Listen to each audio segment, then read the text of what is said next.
You love me like yeah. You love me like oh. You love me like oh. Makes it long. Don't be Maybe.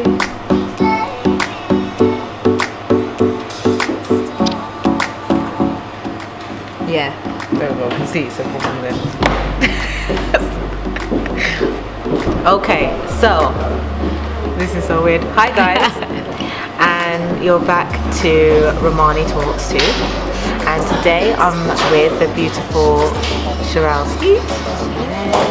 Tell us a little bit. Well, I think people. Well, I assume people know who you are, but I don't expect everyone to know who I am. Let's do a proper introduction. Yeah, my name's Cherelle. Oh gosh, you know, and you kind of have to talk about yourself, Yeah, and it's like I'm a Leo. For all our astrologers out there. Yeah, I'm a Leo, fire, and I'm an actor. I like to call myself a creative hustler because I believe that as people, a lot of us who are creatives, we're hustling to do, and we're kind of doing multiple things. So rather than say I'm this slash this slash, I just say creative hustler. But at the moment, I'm earning my main bit of bread from acting. And just so you guys know, I don't think Cherelle Skeete has said enough about her acting, but basically, you know, she has been in some major films and is really doing well as an actress as well. So, you know, check her out. Harry Potter, just to name a few, is some of her, you know, accolades. I think sometimes you have to pick yourself. I feel very blessed. I've been given some really wonderful opportunities to work with, you know, amazing artists and projects that I'm really proud of. So the first TV job I worked on was Call the Midwife. I mean, not only it being my first TV job, but I think because, you know, I've watched the programme, you know, it's kind of looking into women's lives in a particular time period, and I felt so proud to be able to play a leading lady in this episode who was from the Caribbean, you know, doing Danny in the Human Zoo with you know, Destiny Ekaraga and you know, Lenny Henry and Peter Boncale, just a bunch of people from the Midlands as well as London who happen to be my friends, and we're getting to tell Lenny Henry's story, you know, and we're filming in Dudley and Birmingham. One of the first things I noticed actually moving to London was how exotic my accent was. Oh right. So like even now, I mean it's probably softened now, but I remember not being able to be understood when I first got to London, and it kind of made me go into my shell a little bit more, and over time I've kind of really learned to embrace all the things that make me different and loving that about myself, because actually that has been the longevity of my career to date. You know, the Birmingham accent is a hard accent to do. Yeah. So whenever they need any Brummies, they could call on me. And being from a Caribbean background, that's another distinct, you know, because most people are Caribbean from the Midlands. Like that is most like people you see 9 times out of 10 they're Caribbean. Yeah. So you also have that culture, that twang in the accent as well. Yeah. It's very unique. Yeah. You have recently started a movement, and I don't even want to call it a movement, but like I didn't start it, you know. I didn't start it. I really, like, when you think about what happens when black women come together, it's always magic. Do you know what I mean? All I've done is look at what I've needed, what I know that other sisters have needed within my industry, and just try to facilitate a space. So tell us a bit more about. Oh yeah, sorry, I'm kind of rambling on. But so yeah, you started Blacktress. So I started Blacktress UK, founded it with a friend of mine called Charlene, and yeah, we are a collective of black women actors. Kind of just what we realised is that one of the main things that we suffer from as black women is isolation within our industry. Like we tend to, when we do work, we tend to be token. So there's usually one of us either in a company for stage, or it might be just one of us, you know, in a big kind of film. And you know, so on paper, you look at their CV, the CV is banging, right? But you ask them what their experience was, and depending on who you are and where they are, they'll kind of either give you a look and it'll be like, yeah, it was fine. You know, you just see the pain in the eyes. Do you know what I mean? And you know deep down, yeah, and you're like, raw.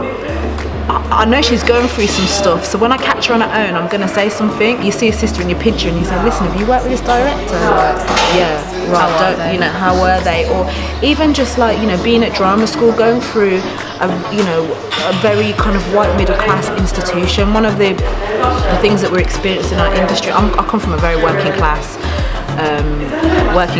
background. My parents were immigrants from the Caribbean, and like I say, it's a very specific experience. So when I then left Birmingham, so the white people that I was around here were working class too. Do you know what I mean? Yeah. So like, and that was your norm. That was my norm. Yeah. So like, I didn't understand when I went to drama school. The white people I'm dealing with there, they've never seen black people. They're wanting to touch my hair. It was all. I was just like blown away. Like, people really saw me as, because of the way that I spoke, because of my whole. They just didn't know how to interact with me, just on a just human level, because they saw me as so different and a threat to what they knew. Because I think. I went to a really fantastic drama school called Central School of Speech and Drama. But I will tell you, those institutions have scarred a lot of people. You know what I mean? If you're not strong enough, that's without race or even class thrown in there. You put those layers in terms of your gender, in terms of your sexuality, in terms of your all of those things. Yeah. It kind of gets. It gets complicated. Yeah, and it gets questioned. It gets questioned, and it just kind of, everything gets really ugly, and no one knows how to deal with it. It's not really identified. So it ends up being in your head, and you feel like you're mad. Yeah. Alfre Woodward, who's this phenomenal actress, and she has this event in Hollywood where all the black women of Hollywood come together, and those that have done amazing work that year, they get recognised, and they have like a massive dinner and a gala for them, and it's a way of them saying, listen, the mainstream don't have to recognise you. We as your sister see you and recognise you, and we want to celebrate you. Wow. Because it's the one part, and maybe there's probably that character's got 5 lines. Yeah. And you're kind of seeing a bunch of us who all happen to know each other for those 5 lines. Yeah. Safe spaces. I'm really obsessed with safe spaces. We have 2 projects at the moment. So one's called A Seat at the Table, inspired by Solange and her wonderful album. A beautiful album. Yeah, like definitely. It's that was on repeat for a long time. It's the healer for a lot of black women. Do you know what I mean? Yeah. Like, it just articulated your experience. That's right. In such in the most beautiful way. In the most beautiful, poetic way. Yeah. Thank you, Solange. So inspired by her, and it's our table that we've created. We do a takeover of a black-owned restaurant, and it's just black women sitting down, breaking bread, pretty much. It's like a meet and greet, but our conversations will be around our experiences. Because one thing that we do within our industry, it's about us sharing our narrative. Yeah. But I think what we've kind of conned ourselves in as black British women is to believe that because Viola Davis and Regina Hall and Taraji P. Henson and Kerry Washington is all up in there, Lupita Nyong'o, all of those, it's like, yeah, but they're American, we British. There is a plethora of narratives that we are not exploring here. Like my American friend who's from Harlem, she's like, Cherelle, I love coming to the UK. She went to drama school with me. That's why they absolutely love chewing gum. That is why Americans love chewing gum, because the first time they're having an insight into what it is to be both black, dark skin, Nigerian, and British, and working class. Yeah, which sounds like to them a crazy mix. Because they think they don't even realise black people are here. Yeah, and that's what we're dealing with, and it's like, that's why it's actually a really exciting time for us as black British women to put our stories out there. And to really ask those questions. So it's about getting us in a space to talk about our experiences, how they affect us, so we can actually maybe even put pen to paper ourselves and write these stories. And write them for yourself. That's in the way in which they're supposed to be. As opposed to being just squeezed into a template that was never thought of. Exactly. Do you know what I mean? Exactly. You know, when I look at Van Lee Burke's work, he's a documentary photographer, and when I look at his pictures and looking at the Rastafarian community and, you know, African Liberation Day in the 70s, and I'm like, yeah, that's my Birmingham. We're like so Jamaican, so roots and culture, so like, and you know, Jamaican people from the Caribbean, they're anti-establishment. You know what I mean? So they were always pushing against the system. And very Brummie, which very is just Brummie. a crazy mix Yeah, again. Do you know what I mean? like really, like. But so cultured, it's so interesting, and I think that's what I love about being from Birmingham. I think it's something to be championed. I'm so proud of it, and as much as, you know, I'm in London, that's why it's so important for me to come back to Birmingham as often as I can and to be creative here as well, because I want to take our stories worldwide. Definitely, always champion of Brummie. O1T1, always. And for any creatives out there, because, you know, even personally for myself, I'm definitely a very creative person, but I've always been kind of worried to step into it because, again, coming from a working class background, you're always like, but how am I going to make money, you know? And it's like that, I guess, tear between, do I, you know, make an income? Fine, but how much time is that going to take? And then what time do I have left to express my creativity to the fullest level? Have you heard of The Artist's Way? I haven't. Okay, so I'm going to check out The Artist's Way, first of all.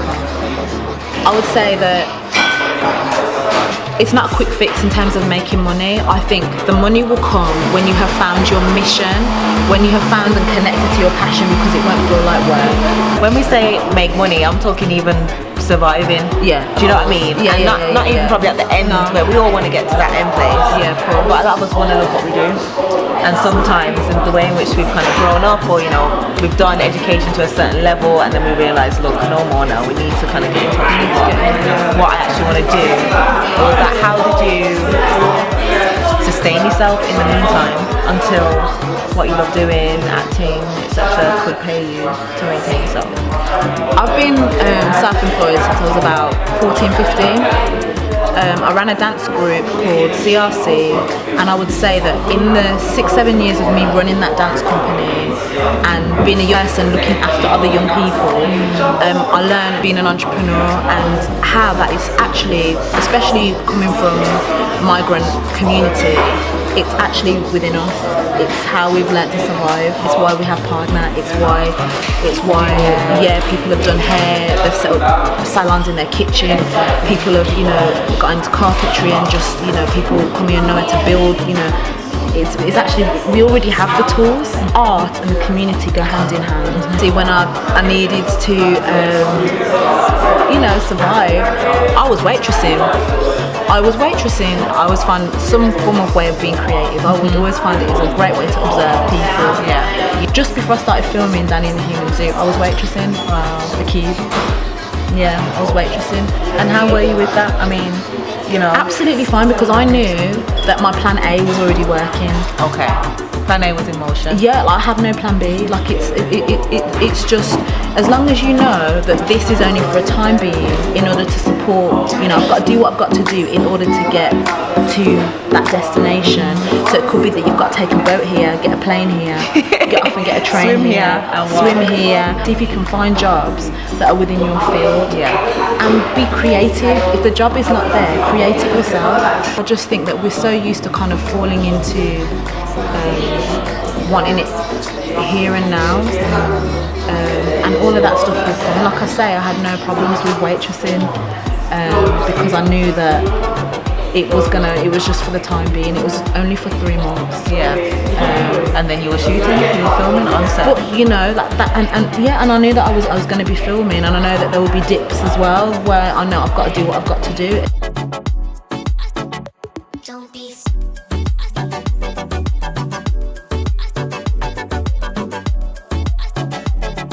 Ultimately, they're just chapters. Not the whole story. Yeah. There's seasons, reasons and seasons. I like that.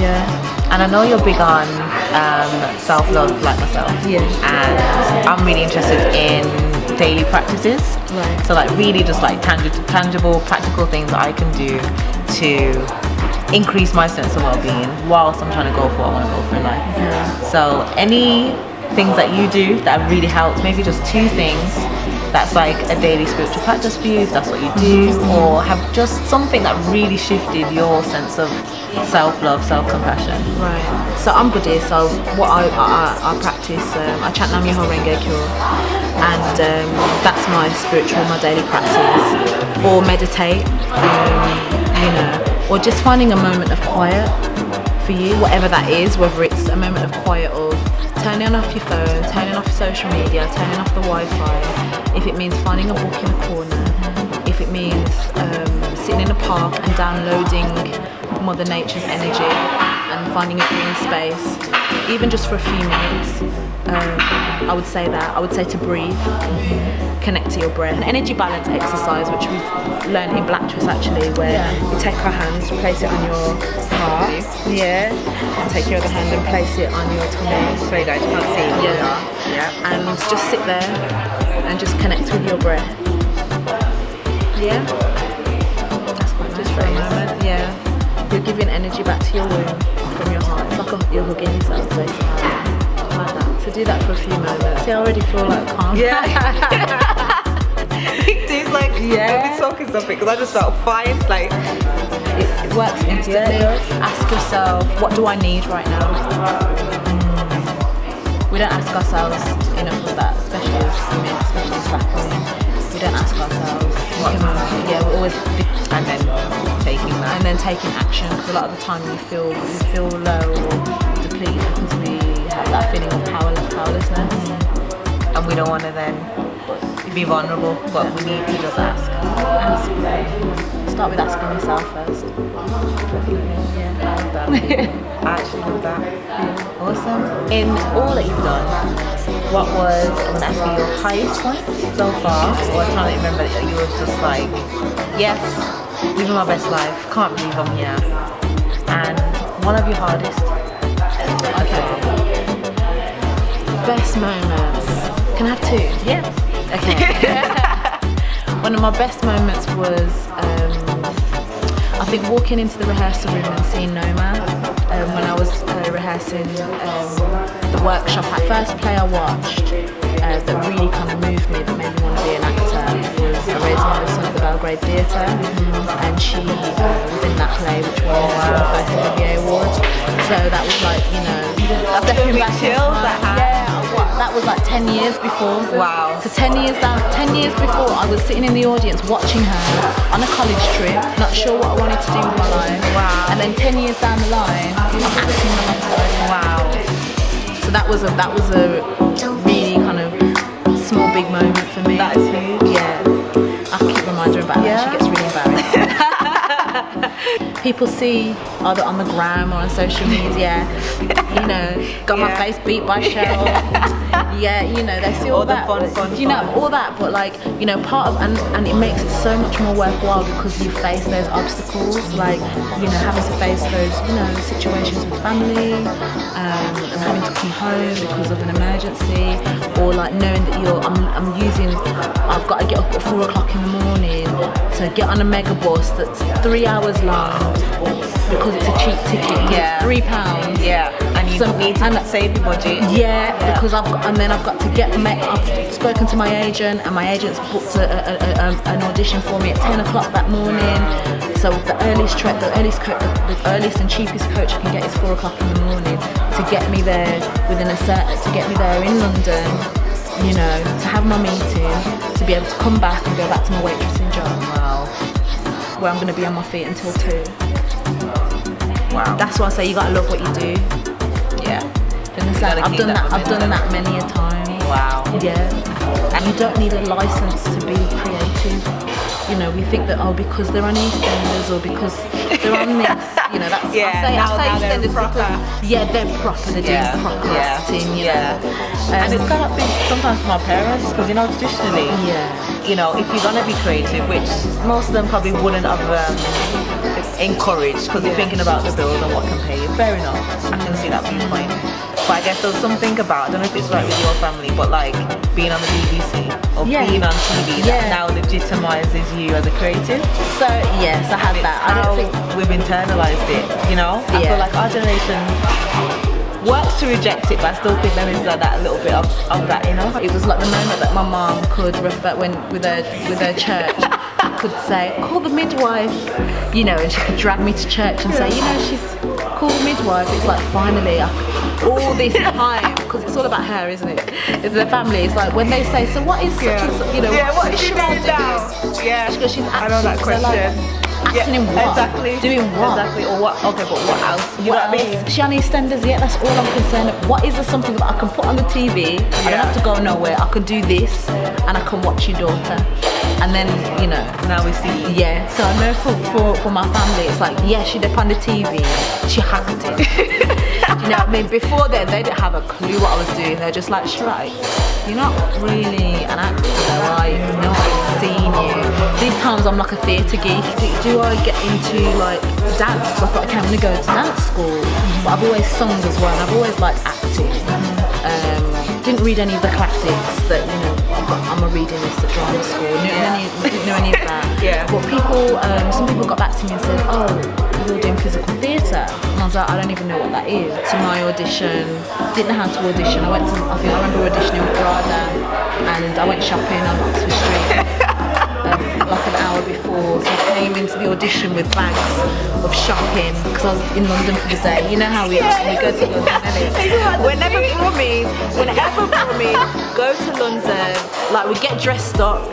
You put on, it's an occasion, like it's like a special occasion. You get dressed up, you get on your train or your coach, you get in coach. Yeah, you got your best outfit. You got your best outfit. You go in London. And you go to London, right? And you go up to the street. You go up to the street. And you take pictures. And you take bare pictures and you go shopping, right? And it might be that you just get a little something. You have to buy stuff. So I knew that I was. Oh my god! You know, only you say that now. It's what you do. I realised, You put your outfit out from the night before. I was dating someone in London, and I said to you, the beginning of that whole thing, I was at Oxford Street. I was in my best clothes.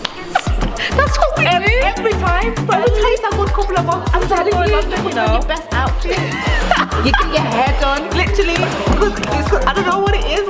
What is you going to London? And that's where we think everything is, isn't it? Clearly, we think that's everything. And you know the way the coach goes? The coach shoots to London, guesses you. I can't remember the name of the hotels that the coach will go through, and it goes through like you go past like the palace and stuff like that. I can't remember the name of the hotel. Exactly, so you're just seeing wealth basically. You go past like that's what you think London is. You go exactly, and you're like, wow. Then you come through Oxford Street, and obviously you're just seeing like money, and you go past what's the name of that place?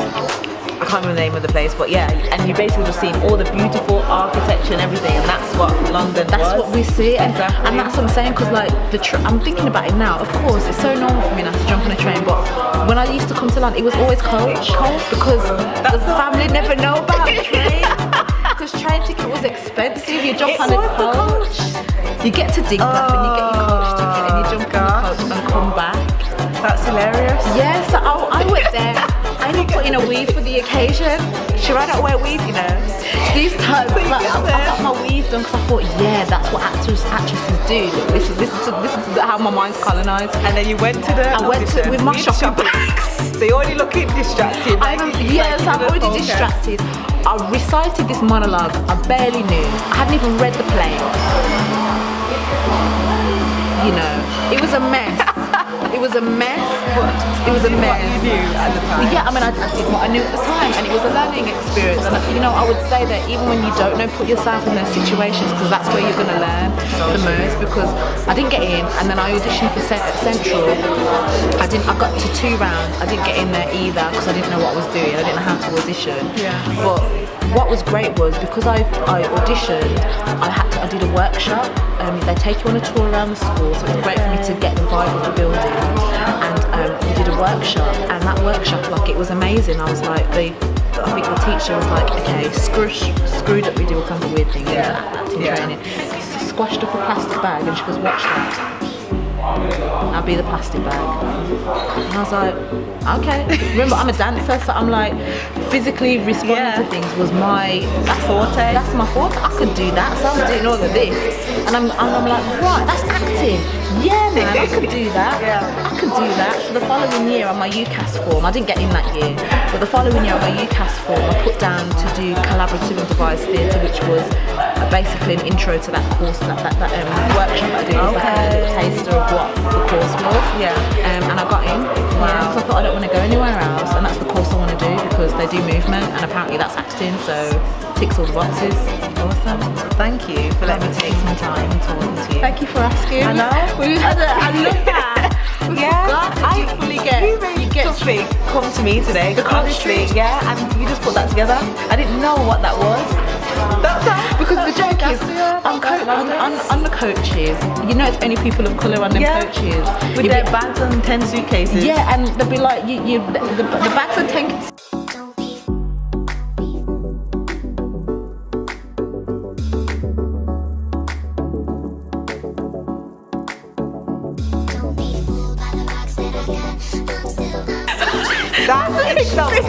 This is you literally put it together. This is what we used to do. And you know what that comes from?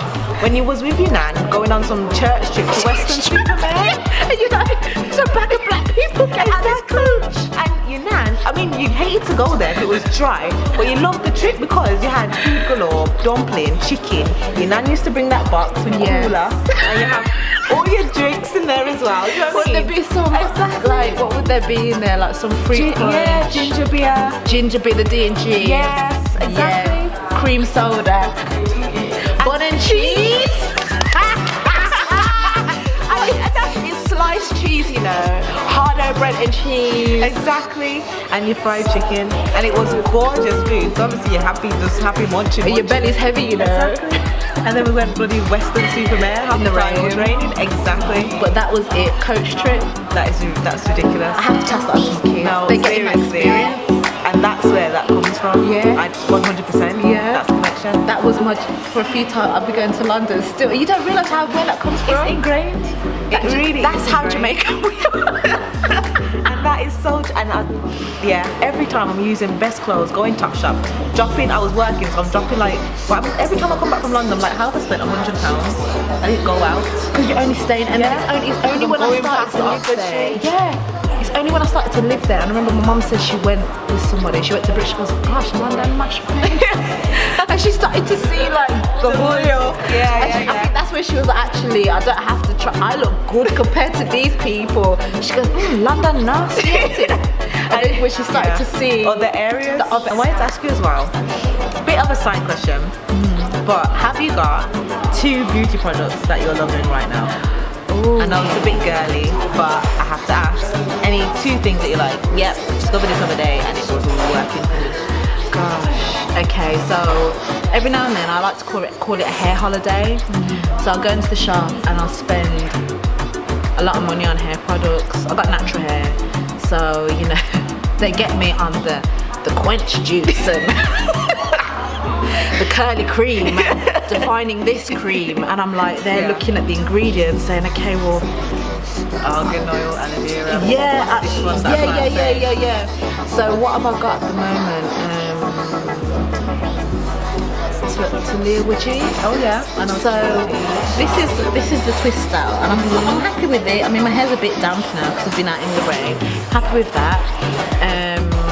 I'll keep you updated with how that's going because it's still early days. I do really love Cantu products as well. Anyone in particular? They're leave-in conditioners. Right. They do argan oil one and a shea butter one. My hair really likes that. My hair likes heavy cream stuff that holds the moisture. Yeah. What else am I using? Oh my gosh, how could I forget this? Okay, Holland and Barrett do this oil called Wonder Oil. I've used that. I've been using that for the past year, and people have said, Cherelle, your skin looks banging, what have you been doing? And I was like, right, it's the Wonder Oil.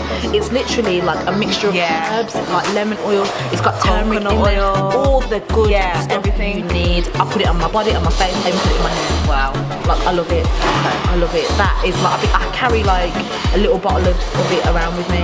and it just keeps your skin looking and glowy. on the night time, because the night time is the best time to like moisturize. Let the oils absorb, so I paste my face in that oil, and I wake up and it's all sunken in. It just feels smooth. Awesome. Good. And I'll pop some links in below, but also I'll put some links to Cherelle. Yeah. I keep calling her Cherelle. Sorry, that's so Jamaican. That's a very Jamaican. That's why I allowed Cherelle, but it's Cherelle. because she's Jamaican. Properly, okay. It's like a translation, you know. But Cherelle. Yes. Cherelle. So please ignore me if I've ever said Cherelle. Sorry. It's Cherelle. Yeah. Cherelle. You know when something's in your head, you just can't get it out. Okay, Cherelle, and I'll link her below and her Instagram for her Blacktress UK, which is an amazing movement. Any actresses, creatives, Please join us. Yeah, definitely. And I wanted to say, because the events at the moment are for black women only, but we are going to have a space which is going to be inviting everyone. Yeah. But it's going to be black women led. Yeah. So you know. No, Just prepare yourself. Just prepare yourself. Definitely. So keep an eye out for that, guys, and keep an eye out for her because I know we're going to see her on the TV screen in something soon. Thank so you. yeah, thank you, and thank you for watching. Thank you.